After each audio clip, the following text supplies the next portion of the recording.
Welcome. Take it up with Jessica Lee. I'm here with Martin Gontovnikas, who is the Senior Vice President of Marketing and Growth at Auth0. Welcome, Martin. Thank you very much for inviting me to the show. Love to have you talk more about the trends in cybersecurity, because I know you guys provide this identity management platform for application developers. It's a hot space, but tell us, what are some of the trends that you're seeing, how your technology address some of those problems?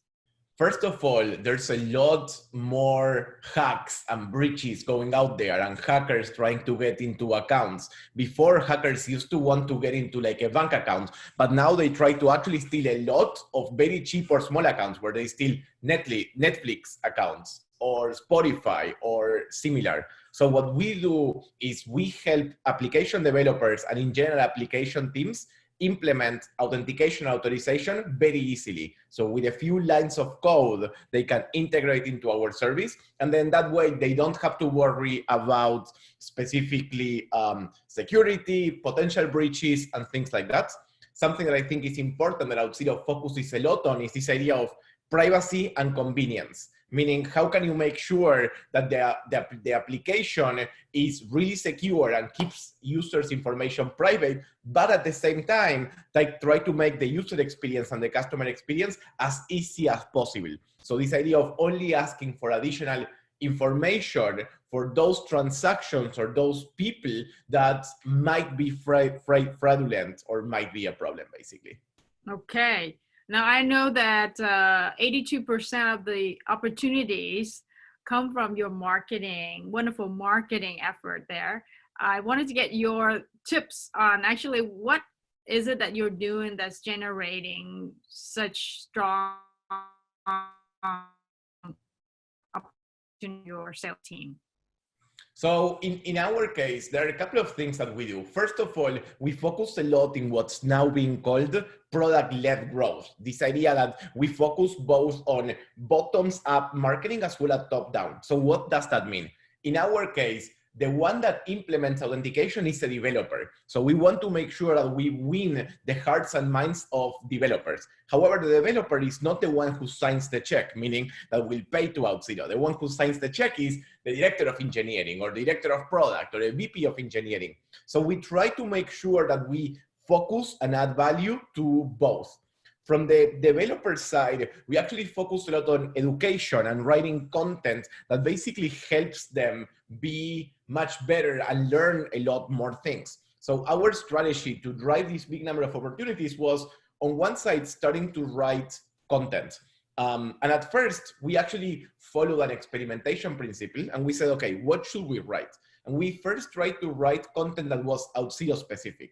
We actually realized that that content wasn't converting and wasn't working at all for us. So we ended up switching to creating content that adds value to any developer. We explained, for example, how to add authentication to React.js or Angular.js or any framework without Auth0.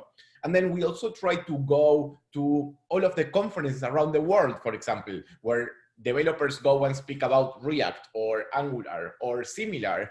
And the idea of that is that we write good quality content, and then we get together with the creators of those frameworks or technologies so that they start sharing our content as well, and we become thought leaders in that space.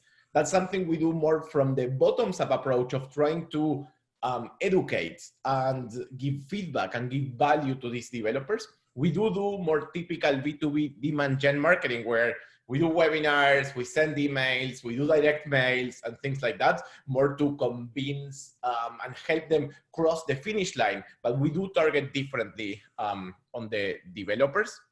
That's very smart of you that you are leveraging the followers of the security experts who would then amplify your message and reach out to a lot more of the people who they actually influence, right? So you're increasing your reach through these influencers.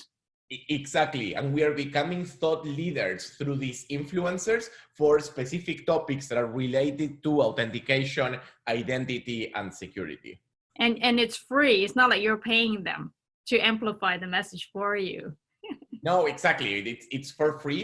We do have what we call an ambassador program where some people actually work with us to amplify a message and speak at conferences. What we do with them is we actually help them on two things. First, we help them be better speakers. So we give them courses on how to speak at conferences, but at the same time, we look at people who have spoken maybe at a local meetup or a local place, and they want to speak at a conference, and we help them by paying the plane tickets and paying the hotel so that they can go speak and then spread the voice about Auth0. So we're adding value to them, allowing them to speak at conferences, and in return, they are helping us spread the voice. Right, right. So it's a win-win for everyone. That's a great idea, but there are no conferences anymore.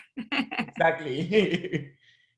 So you've had to shift your strategy to very much an online presence now, converting visitors from websites. Exactly. So now there are not that many conferences. We actually do online Twitch, for example, or YouTube streams or things similar, where weekly they go into other virtual conferences or virtual events with others. But yeah, the strategy definitely needed to change with COVID. One area I know you have a lot of expertise in that you can share is remote workforces. Over the last 6 years, you've been managing a team across 5 countries. You've got 82 people. And tell us some of the tips that you would share with many people out there who are now managing teams remotely. What works? So for us, it's crazy that now everybody's moving to remotely. As you said, we've been remote since Auth0 started, which is almost 6 years ago now. Some of the tips for being remote that work for us at least is, one is making sure that you have concise and clear goals and that you share them all the time. In our case, we do an offsite between the executive team every year where we set what are the yearly priorities. And then we use OKRs like a lot of other companies to make sure of what are the things that we're gonna focus on each quarter. So each quarter, I get together with the executive team and we define what are the OKRs for the company for this quarter. But then I met with my marketing team and then each of them meets with somebody else on their teams as well. So OKRs and cascading and repeating about them has been key, I think, at least for us. Another thing that has been key for us for remote work is making sure that we have consistent communications with everybody. So for example, every team, and I do this with my team, we do a marketing all hands once a month where we share updates and we invite people to talk about some of the experiments or things that they have tried so that everybody can share. Similarly, I also write an internal blog every month as well, offsetted by 2 weeks from the all hands, where we also share both in a video format using Loom as well as in blog format with Confluence, what are the updates, what are the things that are working, what are the things that are not, and why. Some other tips that I can think about is, one thing that I think is really important about working in an office is what we call the water cooler conversations, which you can't sometimes create in a remote environment, but they are important to create creativeness or working closer with a team. So something that we do sometimes is we do a 1 or 2 hours every 1 or 2 weeks where it's no agenda meeting, where sometimes we talk about work, sometimes we don't, but a lot of great ideas that are creative actually come from these meeting that has basically no format and no structure, which we're doing to mimic a bit this water cooler format. And then lastly, I think the other tip that I can give people is you need to make sure that you are giving and making sure that people connect at a more personal level. So 2 things that we do for that is, one, we use Slack for chatting. There's a bot in Slack that's called Donut. And what the bot does is it actually links you with 1 or 2 random people every week, so that you actually have a donut or a coffee conversation with them and you can connect at a more personal level with somebody else. Similarly, we do what we call fun events every 2 weeks, which is not just a happy hour because maybe it's awkward to chat, but we actually do like a virtual escape room, or we played categories, or we played Pictionary and stuff like that online, so that similarly, we can think a bit about other things that are not work and connect at a more personal level that after all allows us to work much better together as well. Oh, those are great ideas. I love the non-agenda meetings. So allow people to just freely come in and just spark conversation and ideas. And the gaming, the socializing, like virtual games that you can play together. Great idea. Love that. Thank you so much for sharing the trends happening, your marketing strategy that's working well, and also how to be productive now that we work remotely. No problem. Happy to help out. And of course, we have a lot of things to think and learn as well about how to be better remote as well. Martin, last question. What do you have to look forward to?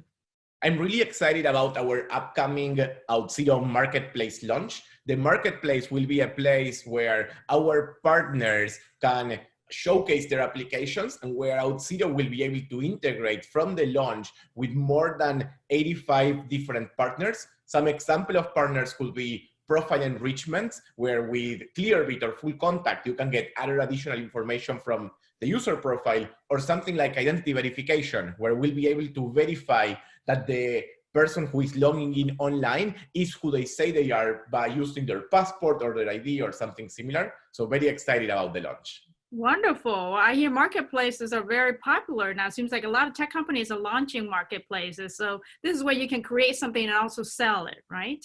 Exactly. And I think marketplaces are big now because everything is about integrations and making sure that different SaaS each work very well and play very well together. Wonderful. Well, there you have it, folks. Take it up with Jessica Lee, Martin Gontovnikas from Auth0.